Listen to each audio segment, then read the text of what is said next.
Welcome back, everybody. How the wheel has turned. The Labour Party facing accusations of hypocrisy as Sir Kier Starmer's fondness for freebies comes under scrutiny. The story began with the revelation that the Prime Minister failed to declare £5,000 of clothes donated to his wife by the Labour peer Wahid Ali.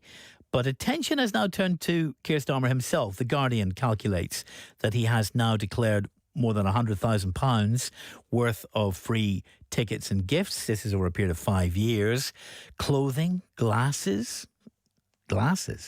Arsenal tickets, Taylor Swift and Coldplay concerts, more than any other major party leader in recent times.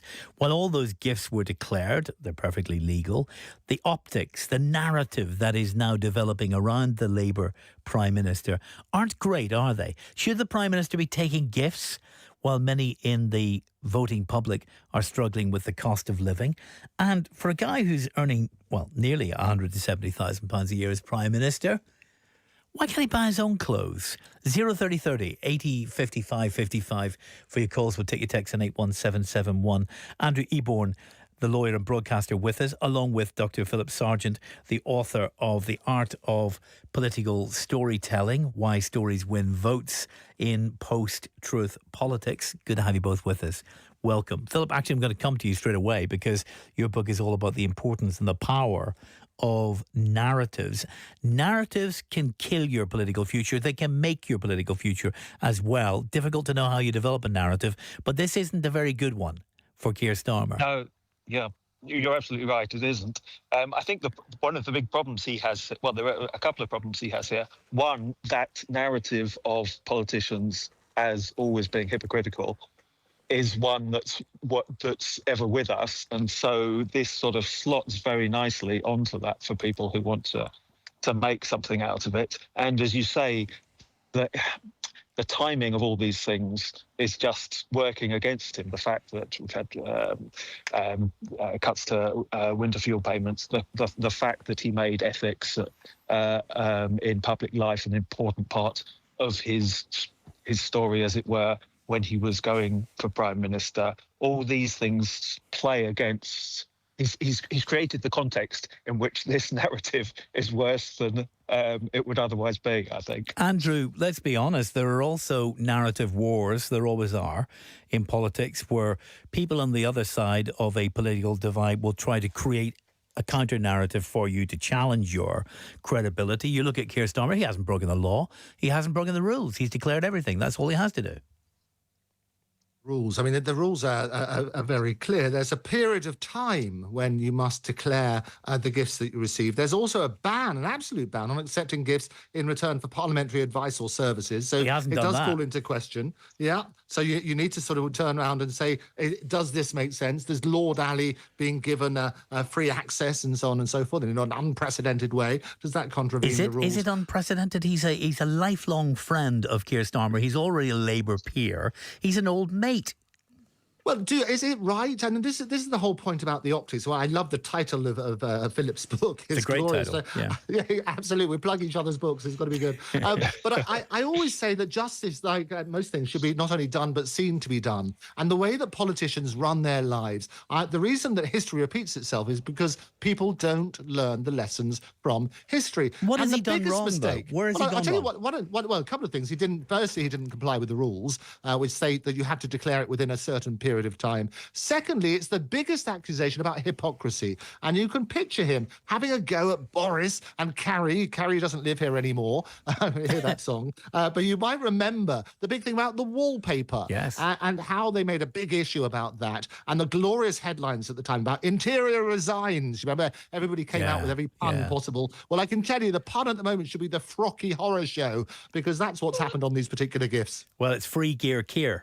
Is what he's being called by a lot of people. There is an issue about clothing.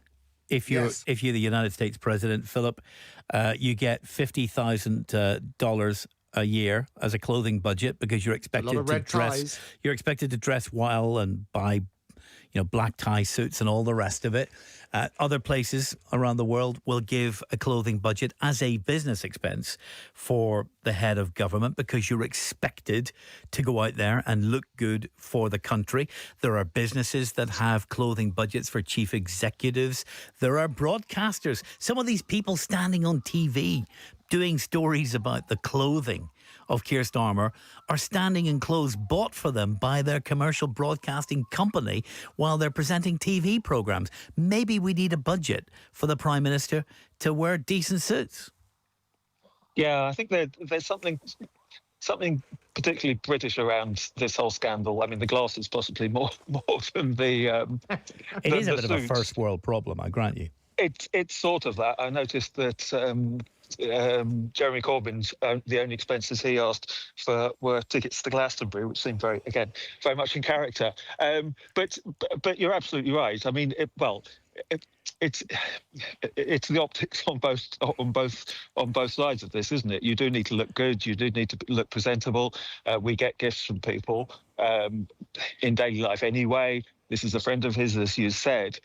But the problem is, from a comms point of view, from how he's communicating, it looks bad in terms of how he's set himself up. It's probably an issue of the system as much as it is for him. And although you were saying that Boris and Carrie had similar scandals, it does work differently from different people. I mean, Nigel Farage is obviously getting quite a lot of freebies at the moment. I suppose he's not Prime Minister, but there's something. Part of his narrative is to expect that. So it does work different for different people. I think it's a systemic problem as well. But from a comms problem point of view, he is the Prime Minister. He has made this stand on standards in public life. As you say, there are issues about the sorts of cuts that are coming in. And finally, what it does, the problem he has, apart from, he has a problem with his opponents being given this line of attack, but also it is a question of whether it undermines his authority in a sense, and thus makes it more difficult to do his job, which is a lot to do with authority. There is a lot going on. You've got some newspapers who despise him and have despised him for a while. I mean, this is a great story for them. You've got his political opponents. It's a great story for them. But you can't get away from the fact that Sky News reporting yesterday, Andrew, even people within Kier Starmer's team have been pointing this out to him, saying you are vulnerable on this. If you don't want this narrative to develop around you, and why would you, hit this on the head and quick. Yeah. Oh, absolutely. And the reason you have to fund these glasses is so he can see the hypocrisy. The whole point. I don't understand why you need somebody to buy your glasses for you. Because £2,500. I mean, you're earning 170 grand. Buy your own bloody glasses. Well, there you go. And it's like these free tickets. Well, Taylor Swift. I didn't realise he was a Swiftie as well, but there he was. Yeah. The whole point about £4,000 for the Taylor Swift tickets. What a bargain! Maybe that's an entourage issue. I mean, it's got to be good. He probably has to take 15 people with him. Yeah, well, no children. As a single cat lady, absolutely, she loves all that sort of stuff. You're terrible, Andrew. You're terrible. And we love you for it. I know. The reality is this: the people who really need the budget, people like Angela Rayner. But the reality is this: is we need to make sure that our politicians are above the law. The rules and regulations in place are very, very clear. You can accept gifts as long as it's not in return for favours, and you have to do it. You have to disclose it in a particular time. Mm-hmm. What happens on this, and where he's been, this is why he needs the glasses, what he needs to turn around and realise that the optics, literally the optics on this, are appalling. It's at the same time, within a nanosecond of announcing we're going to take away the winter fuel allowance for needy pensioners, and you start talking about several thousands of pounds of dresses and Taylor Swift tickets and so on and so forth. The optics are appalling. Any PR expert worth their salt would tell him this is wrong. No, you don't need to be a PR expert to see the problem here. Sultans of spin. I'm trying to help them, give them a job in the current climate. Here's Johnny in Belfast. Hi, Johnny. How you doing, William? From one champagne socialist to another, I think fair play to him. Oh, really? He's the Prime Minister of the country. He's worked hard to get to where he's at. He gets paid 170 grand a year, William. Well, famously 167. It's Sue Gray who gets 170, but yes, roughly that. But the point is, William, if he was working in the private sector, he would probably be earning 5 times or 10 times more. And I think as Prime Minister, if you get in a privileged position where you can get gifts, as long as you declare them, I think that's okay. I mean, if I was there and I got a box at, not Arsenal, by the way, because I think that's a terrible choice. It would be Manchester United for me, of course. You know, and glasses. I mean, I wouldn't mind. I mean, if somebody offered me a top of the range Range Rover, I'd take it. You know what I mean? Let's not be hypocritical. I think honestly sometimes. Yeah, but you're talking about. If someone gave you a gift as a member of the public, that's fine, right? You don't even have to declare it. Or maybe you do have to declare it for taxes, but you don't have to declare it for the public's benefit. But we're talking about a prime minister who has been critical of the grifterism of the likes of Boris Johnson in the past. Yeah, but Boris was insufferable. You know, let's give. No, what you mean is you like Kier Starmer, so it's okay when he does it. You don't like Boris Johnson. It's not okay when he does it. No, I'm not going to take that, William, by the way. I mean, look, give the Labour Party a chance. They are a centre-left party, and what they will do, hopefully, is... We're giving them a chance. They're cutting the winter fuel payment, and he's getting thousands for his glasses. But, again, William, the two are not mutually inclusive, okay? I mean, look, when you do anything in life, I run businesses in Northern Ireland. If I make a business decision, then maybe I have to save money somewhere else. And the economy only generates so much income. And out of that then you've got to make tough decisions, by the way. And look, I didn't maybe get making this point, but my mother won't get the winter fuel allowance anymore. But guess what? If she's any difficulties, my brother and I will make sure that she's looked after. Because what about society and family and looking out for each other? And then the ones who genuinely Fair enough. Well, maybe Kier Starmer should ask his family members to buy his glasses for him. Very good, okay. Can I ask a question to your brilliant caller? Fantastic. So you made some brilliant points, and you're right. I believe that we want our politicians to look top rate. We don't want them all dressing from Oxfam or whatever, although there's nothing wrong in dressing from Oxfam. You want them, they're world leaders. My point, however, is that there are specific rules in place. And I think you'd agree, wouldn't you, with me, that they should abide by those rules, shouldn't they? Yeah, well, sure. But, I mean, I think we've already talked about the rules. If you declare it and then there's no paramountly privilege in that then technically it should be okay. I mean, if I was a politician, for example, if I was Prime Minister of the UK, I would be the most dapper person dressed in the UK. I would be known for my fashion sense. But tell me this, Johnny, if you'd been a King's Counsel or before that a Queen's Counsel for 25 years, if you'd been Director of public prosecutions on a big salary, leader of the opposition would get you, what, 120, 130 grand a year, and now Prime Minister, would you have needed somebody to buy a suit for you? Not necessarily, but I still like Not necessarily? Idea. You're a one-percenter. Yeah, but again, he has worked hard. He has pretty humble beginnings in life, and I think these things should be celebrated.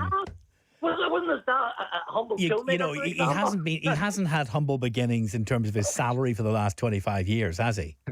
But again, he's earned the right to get there. If you come from a working class background, you're allowed to take the freebies, are you? That's how it works.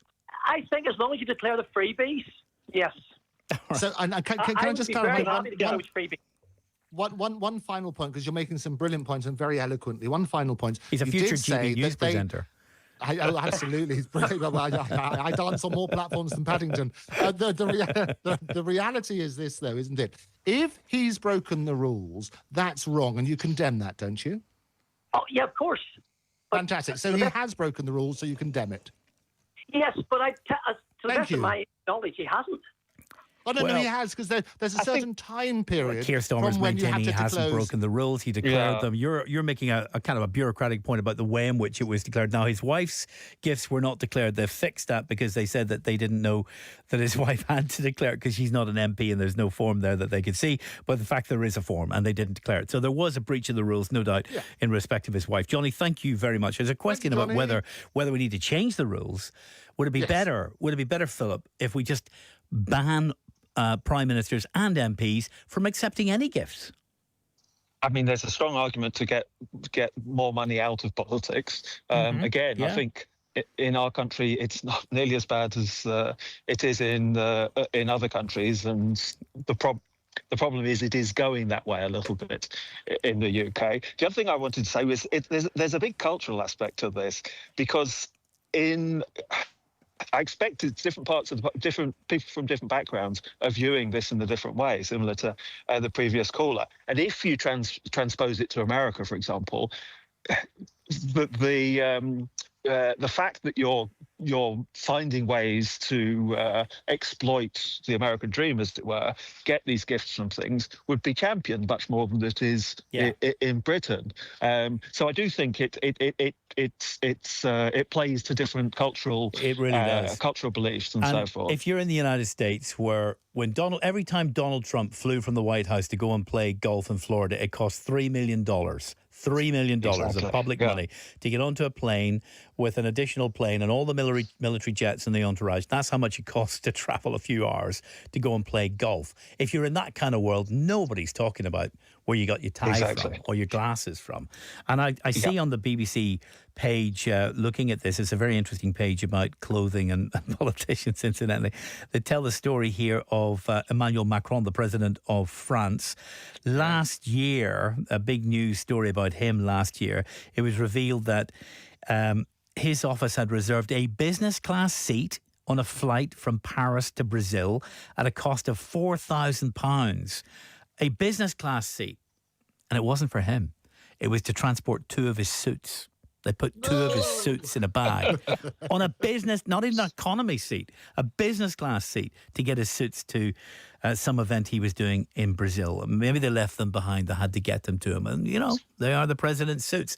Did that really have to be a business class ticket, for goodness sake? Would you ban all gifts for MPs, Andrew? No, I wouldn't. And I think as long as it's sort of open and transparent. Why do politicians need to receive gifts? Well, no, because there's all sorts of things. And going back to the point about being well-dressed and so on and so forth, I think in certain professions, effectively you're serving the country, you're representing the country around the world. We want our politicians to look the best they possibly can. Oh, you'd be for a clothing budget as an expense. They should be. Well, a lot of professions, you know, I'm a barrister and so on and so forth. We have a particular type of outfit we have to wear. We dress up in you can claim that for tax purposes. Gown. You work on that basis. And it's got to be right. And I do think that, and that's why I think it's right that people should do that. It goes back to the hypocrisy point, however. And two-tier Kier was so vocal against Boris, it was going to come back to bite him. And I make the point that everything that people say, everything you do, every person you stand next to, every photo you have taken will come back or get into the hands of the people you least want it to. So he should have known the optics. The biggest crime on this was he forgot to think before doing it. And he should have thought about, hang about, how's this going to look in public when it comes out? And if I don't declare it in time, they're going to have a pop at me. So let's have a look at that. And you can anticipate this stuff. Now, Philip, when you look at Gordon Brown, the narrative that developed around him about the election that never was kind of killed him. When he came in after Tony Blair, he looked full of, surprised a lot of people. I remember the surprise. People think, my goodness, this guy's got energy, he's got ideas. And then this narrative develops that, that he's incapable of making decisions, that sort of thing. And that sort of killed him. We saw the narrative that developed around Rishi Sunak. We saw the narrative that developed around Boris Johnson. Really career-ending narratives. If you were giving advice to Kier Starmer now about this developing narrative, is developing before our eyes right now, they're all the same. They're all grifters. They're all in it for themselves. You're no different from the people you criticise. How would you advise him to change the narrative? I think, firstly, admit to it. I mean, it's always, making excuses always causes more problems. Was it Liz Truss who went to a James Bond premiere and then explained that she needed to be there because she was Home Secretary and so on, in charge of British spies? MI5. Though he was MI6, which is actually the Foreign Office, isn't it? So, yes. Yes. Maybe she was Foreign Office. Maybe it was Foreign Office, but that's what. So just I think I don't think it'll have the same effect that it did on some of the other examples you gave. Partly because we're so early in the cycle. We've just had the election. There's another 4 years plus before another election. So unless something awful happens, unless it gets compounded in some way, I don't think it will necessarily stick. It'll be something in the background that gets wheeled out. I think it's going to stick. But I think it's going to stick. I think you can. I mean, if you take it's a cost of living crisis, why wouldn't it stick? It's true, but if you but as I say, I just think we're in the wrong. He's not nearly as sensitive as Gordon Brown was when he came in, because he got voted in for a start. It's always helpful. It's always helpful, as did Rishi Sunak. I mean, Rishi Sunak again had those problems. Boris Johnson's a slightly different case. So I don't think. But I think the way to do it is just say yes. This was a stupid Hands mistake. up, this was stupid. I'm going to learn from my lesson. I'm not going to accept any more payments from Waleed Ali for my trousers. No more trousers from Waleed. And then just get on with it, rather than trying to make complicated excuses. As we've been discussing, the rules are there.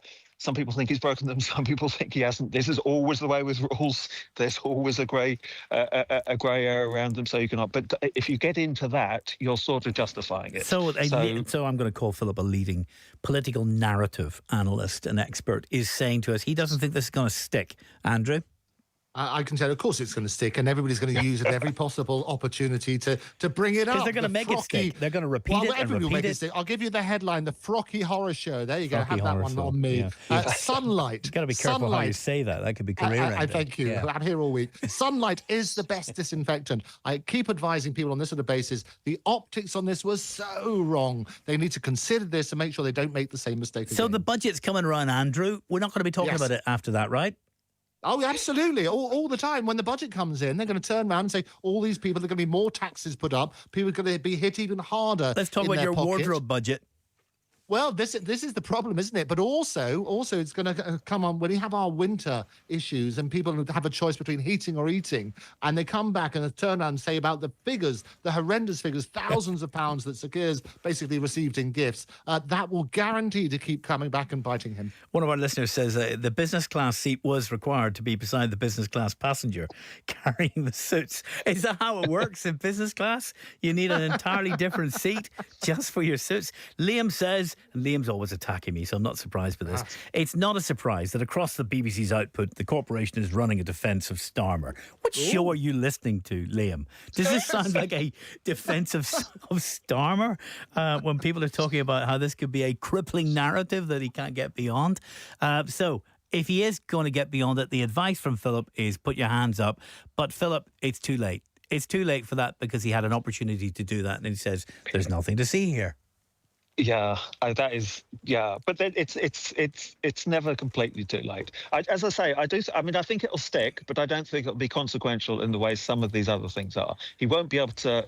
It'll always be there as a stick to beat him, but I don't think it's Prime Minister career ending for various reasons, not least the cycle, not least these sorts of things. If he makes a similar mistake or something which could be tied to it, that's another issue.